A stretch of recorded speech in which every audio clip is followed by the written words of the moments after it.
business owes SARS, or rather the business have to pay a tax or VAT to SARS, or rather the business or rather SARS have to pay back the VAT to the business. So VAT input, which is it is the asset to the business asset.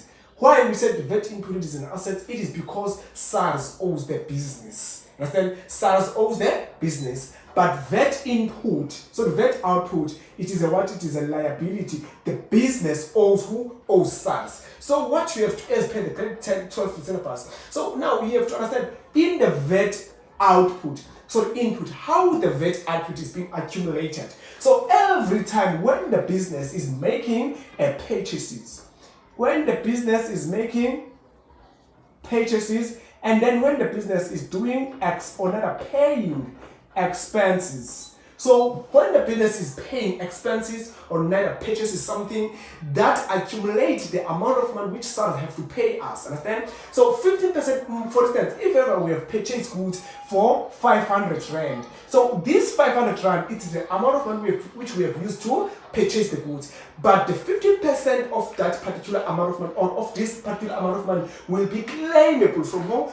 From SARS by the business, which is the SARS owes the business every time when the business is making what? Is making purchases. And then every time when we are paying expenses, 15% of the amount of money which you have paid. For instance, if ever we have paid telephone account, maybe 11,000. So 15% of that 11,000 have to be reclaimed or not claimable to whom? To SARS. By the who? By the business. Understand? So every time when it comes to VAT input, it is whereby the business, so the government or not SARS owes their business. It's gonna be claimable from SARS. That's why it is the what? It is an asset.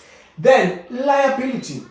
That output, which is whenever the business is making sales and we are getting income.